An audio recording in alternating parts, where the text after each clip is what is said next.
श्रीमद् भागवत कथा में वर्णन आया है कि भगवान के कितने स्वरूप है, भगवान का स्वभाव कैसा है।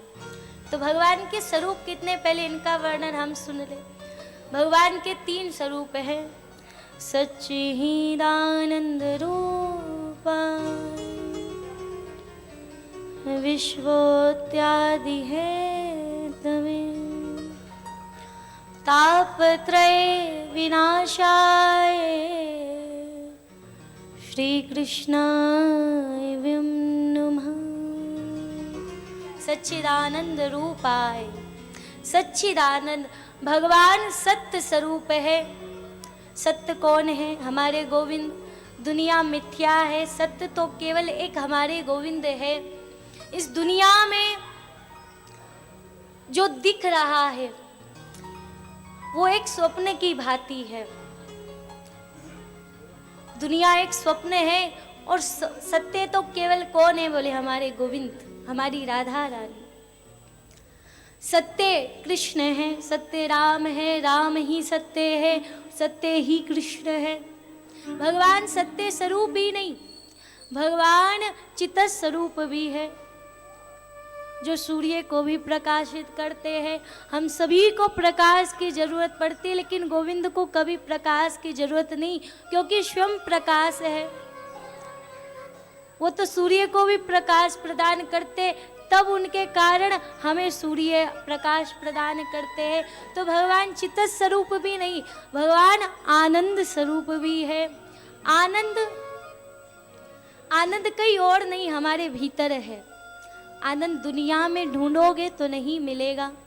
आनंद अगर अपने भीतर आप ढूंढोगे तो आपको आपके भीतर आनंद का दर्शन होगा। आनंद अंदर है, बाहर नहीं। एक कुत्ता हड्डी लेता है, मुंह में रखता है, चबाता है तो ऐसा लगता है खून निकल रहा है, और खून निकलता है, लेकिन कुत्ते को लगता है कि खून हड्डी में से निकल रहा है। लेकिन नहीं मैया जी, खून हड्डी में से नहीं, खून उसके मुंह में से निकल रहा है। क्योंकि जो हड्डी है, उसकी हड्डी जो होती है थोड़ी सी मुख में लग जाती है, तो हड्डी से खून नहीं बल्कि उसके मुख से ही खून निकलता है। अब बताइए, कुत्ता सोच रहा है कि अब हड्डी में से खून निकल रहा है, ये कुत्ते की मूर्खता है या नहीं है? तो अब वो व्यक्ति मूर्ख है जो संसार में आनंद को ढूंढ रहा है। आनंद संसार में ढूंढने से नहीं मिलेगा, आनंद अपने भीतर ढूंढोगे तो मिल जाएगा। और आनंद ही ऐसा है, एक है सुख और एक है आनंद। आनंद जो होता है वो सदा सदा के लिए बना रहता है। कृष्ण आनंद है, आनंद कोई और नहीं, कृष्ण ही आनंद है। द्वारिका का विनाश हुआ तब भी भगवान के चेहरे पर हंसी थी। 16,108 पटरानियों के साथ रह रहे, तब भी उनके चेहरे पर हंसी थी। हर स्थिति में एक ही समान भगवान की हंसी थी। द्वारिका का विनाश हुआ, लेकिन हमारे गोविंद के आनंद का विनाश नहीं हुआ। इसीलिए आनंद जो है वो सदा सदा के लिए बना रहता है। और जो सुख है, सुख कुछ देर का होता है, फिर दुख आ जाता है। तो सुख को मत पाइए, अगर पाना है तो आनंद को पाने की ओर बढ़ जाइए। और आनंद भगवान शिव नाम जाप करके अपने भीतर ही आनंद को ढूंढ रहे हैं। आनंद कौन है मैया जी? गोविंद। तो गोविंद को कहाँ ढूंढना है? अंदर। भगवान कण कण में है, लेकिन ढूंढना तो आपको पहले अपने अंदर ही पड़ेगा। क्योंकि अंदर जब तक नहीं ढूंढ पाओगे तब तक बाहर गोविंद का दर्शन हो जाए, यह संभव है। आपको लगता है या नहीं लगता कि गोविंद हमारे भीतर है या नहीं है? किन्हें किन्हें लगता है कि गोविंद हमारे भीतर है? लगता है तो एक्सरा करवा दे, आपका करवा दे, वो पता चल जाएगा ना गोविंद आपके भीतर है या नहीं है। दिख जाएंगे हमारे प्रभु। नहीं, उन्हें एक्सरे की, दुनिया की एक्सरे से नहीं देखा जाता अपने हृदय में, बल्कि प्रेम रूपी एक्स्ट्रा अगर हो, अगर विश्वास रूपी एक्स्ट्रा हो, तो गोविंद को अपने हृदय में देखा जा सकता है। अभी मैं जम्मू आ रही थी, जब बिश्ना में आ रही थी कथा करने के लिए, तो एक भैया जी का फ़ोन आया हरिद्वार से। भैया जी बोले कि देवी जी, आपने कभी भगवान को देखा है, माता रानी का दर्शन किया है? तो अब हमने कहा भैया जी क्या बात कर रहे हो, एक बार नहीं हजारों बार देखा है माता रानी को, हजारों बार हमने भगवान का दर्शन किया है। तो उन्होंने कहा देवी जी हमें भी करा दो ना। हमने कहा तो आ जाओ जम्मू, माता रानी का खूब दर्शन करना, आ जाओ जम्मू, आराम से हमारे प्रभु का दर्शन करना मंदिर में बैठ करके। तो भैया जी ने कहा अरे नहीं नहीं देवी जी, वहां भगवान थोड़ी ना है, वहां माता रानी थोड़ी ना है। हमने कहा तो बोले वहां तो मूर्तियां है। हमने कहा भैया जी भगवान पत्थर में नहीं बसते हैं, भगवान मूर्ति में नहीं बसते हैं, भगवान तो भक्त के विश्वास में बसते हैं। कहाँ बसते हैं? विश्वास में बसते हैं। तो ना मंदिर में ना मूरत में, ना ही तीर्थ धाम में, ना मंदिर में ना मूरत में, ना ही तीर्थ धाम में, भगवान कह रहे हैं कहा तू मुझको ढूंढ रहा है, मैं तेरे विश्वास में। कहा तू मुझको ढूंढ रहा है, मैं तेरे विश्वास में। भगवान हमारे विश्वास में बसते हैं। विश्वास था तो प्रहलाद भक्त ने खंबे में से प्रकट कर दिया, विश्वास था तो धन्ना जाट ने एक शालीग्राम, एक पत्थर में से हमारे भगवान को प्रकट कर दिया। विश्वास था तो नामदेव ने कुत्ते में से भगवान को प्रकट कर दिया। बस विश्वास की बात है, मानो तो मैं गंगा माँ हूं, ना मानो तो बहता पानी। विश्वास है तो पत्थर में भी भगवान बसे हैं, और विश्वास नहीं तो मंदिर में भी भगवान नहीं। विश्वास होना चाहिए, विश्वास से गोविंद मिलते हैं, विश्वास से राधा रानी मिलती है।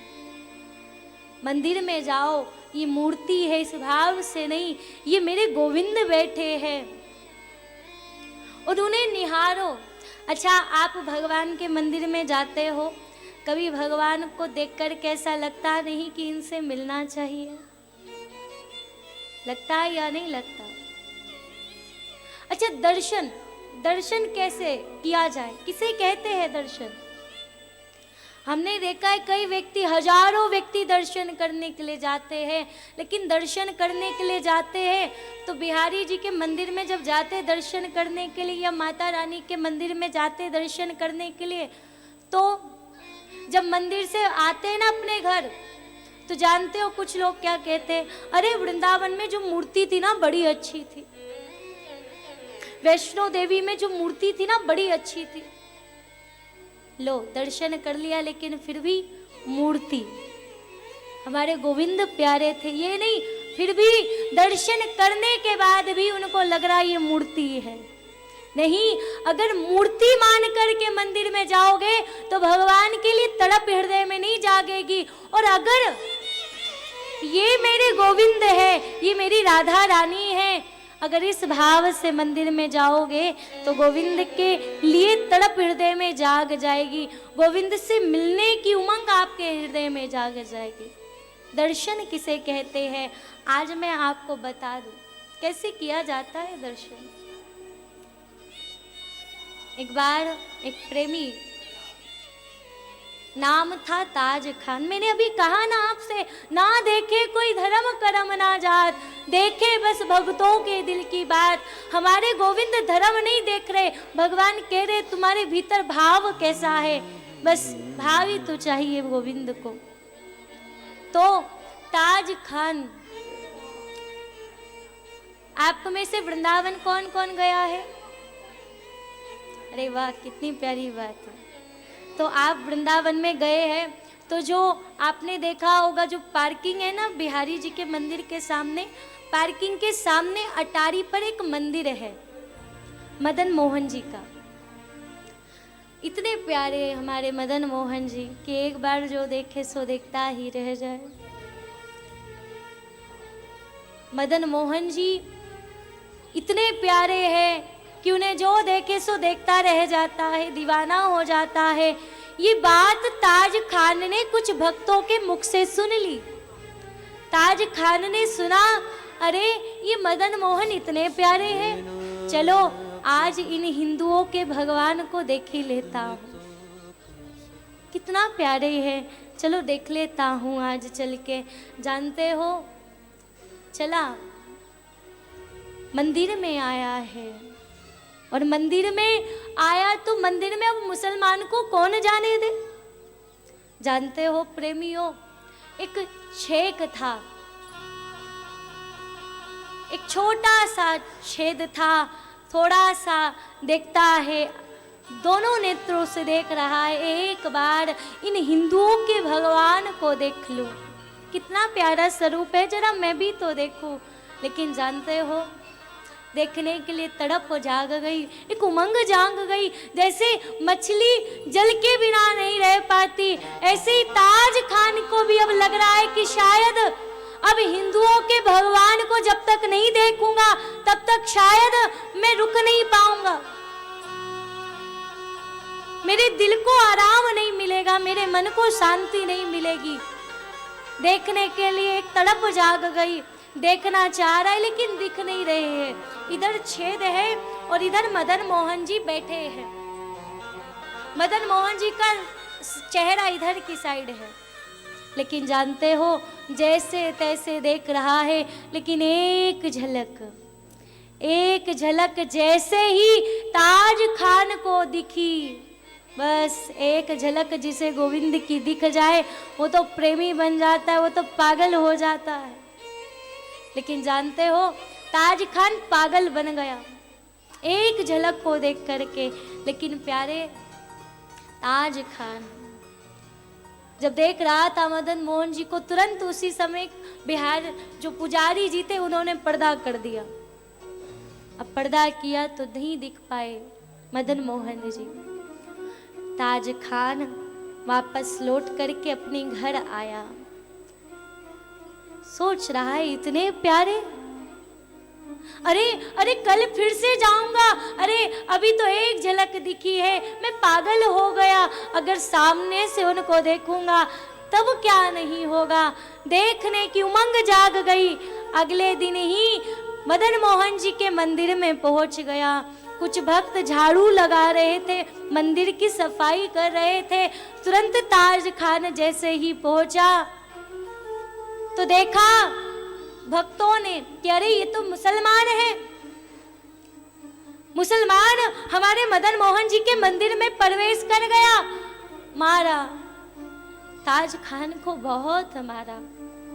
ताज खान बेहोश हो गया और उसे उठाकर बाहर फेंक दिया, मंदिर से बाहर।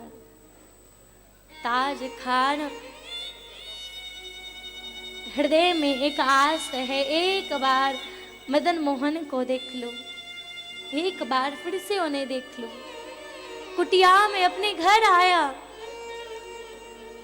पत्नी भोजन लाई, लो भोजन पालो। नहीं बेगम नहीं, भूख नहीं है।